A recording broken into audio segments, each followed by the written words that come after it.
I thought I'd take a few minutes to talk to you about the election this year. It's probably after the 2004 election.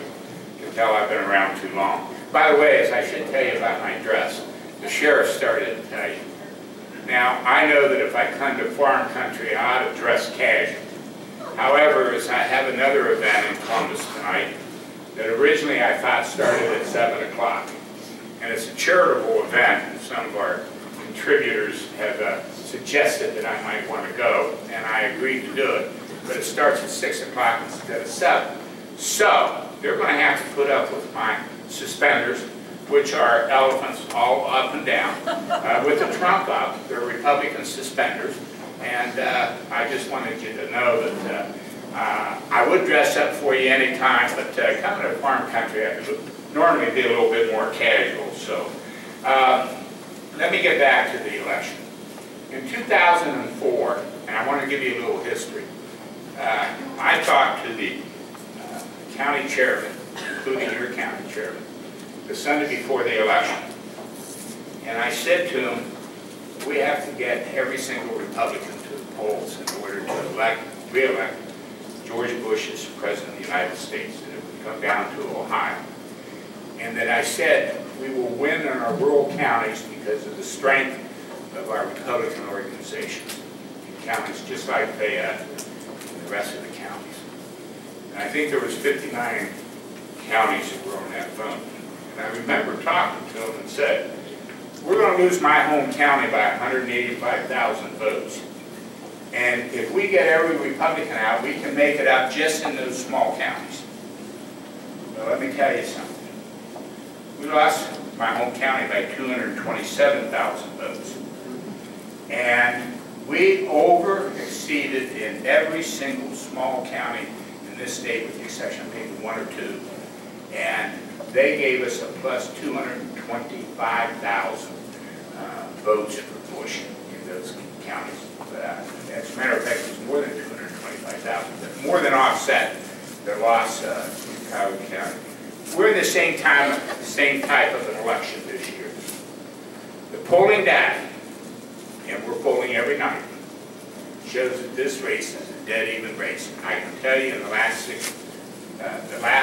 900 tracks that we did, there was one vote difference between the president and Mitt Romney. Josh Mandel, in a very real sense, is tracking exactly with that against Sherrod Brown. In other words, he's tracking right with Governor Romney on the campaign. Those are our two top of the ticket races this year that I think and I believe will change the country. I believe that this president today wants to take us to a European type of democracy. And all you have to do is just look at what's happening in the European Union today. I think this is, and everybody always comes here and tells you this is the most important election. But I really believe that in my lifetime, and I don't say this very often, this is the most important election that we'll face this year. And we have an opportunity in Ohio, because no Republican has ever been elected without carrying Ohio. And I really believe that we need to get every single Republican. I'll be happy to take any questions that you might have. Don't be bashful now. What about issue 2? I'm sorry.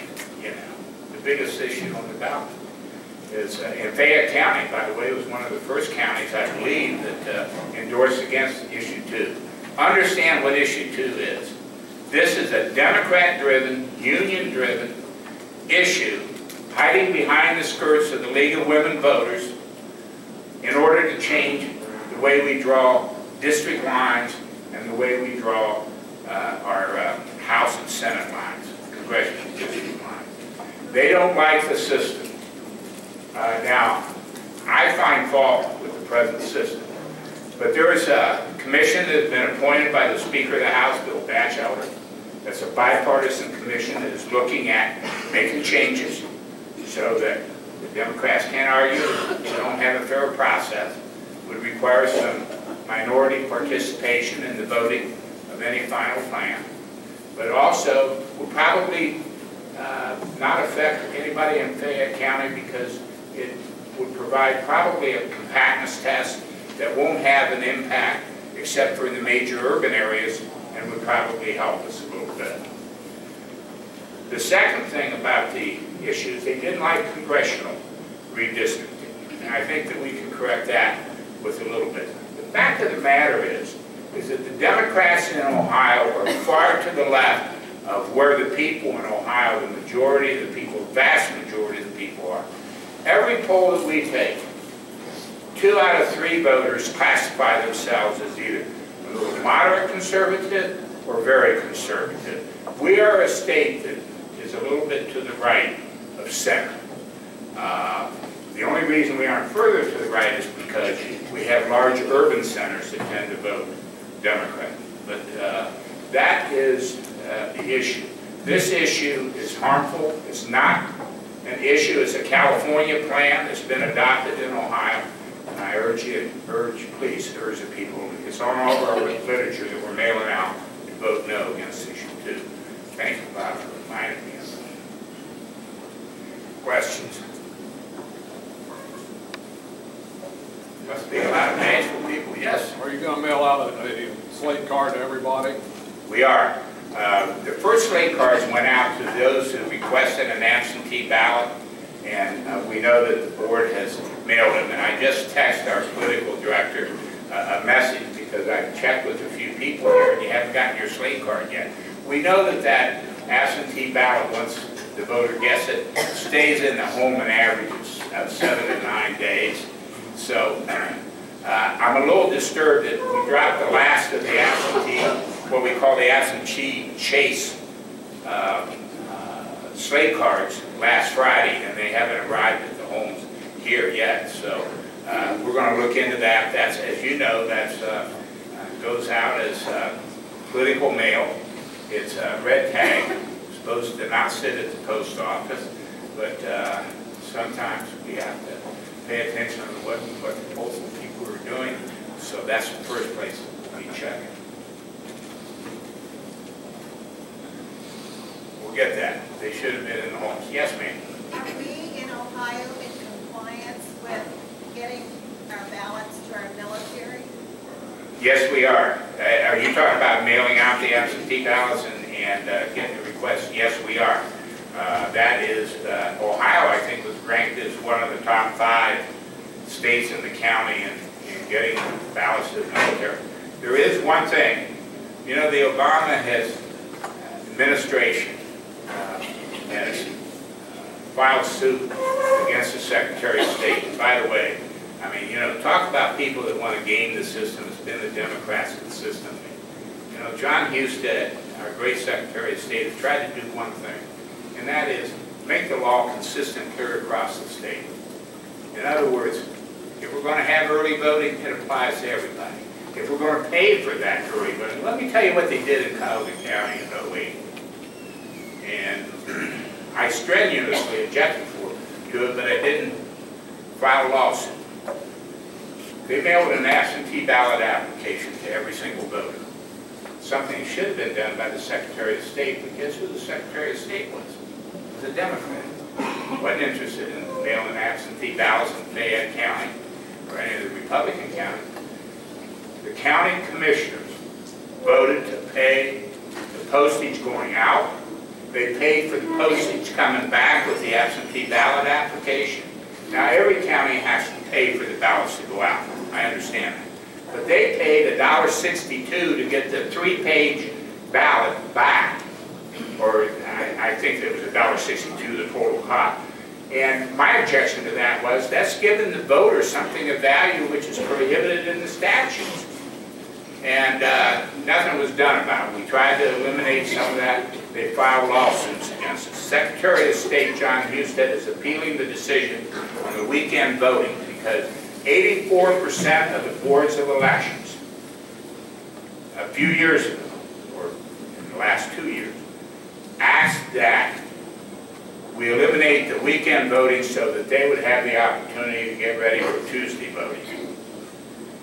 They agreed that they would extend early voting, and that they would have weekends before the election, and that they would have later hours, which the Secretary of State has standardized. We have 275 hours of voting here in early voting in Ohio. It wasn't enough for the Democrats. Now, I don't know what they do in the urban areas. They encourage everybody to go to church on Sunday, and then they put them on a bus and they take them down to the boards of elections to vote their ballot. Of course, you try to get them to vote them in the church, and then they take them down. But look, whatever is fair in Cuyahoga County has to be fair every place else, and that's what John Husted has tried to do. Now, he has 15 other states' attorney general that have joined him in appealing the decision to the U.S. Supreme Court. So I don't anticipate that that's going to be settled before the election. I think it will be settled going forward. This is a states' rights issue. Do we have the right to set our own election laws, or don't we? And I think the Supreme Court, there's a good chance that they'll take it up, and I never pretend to know what they'll do.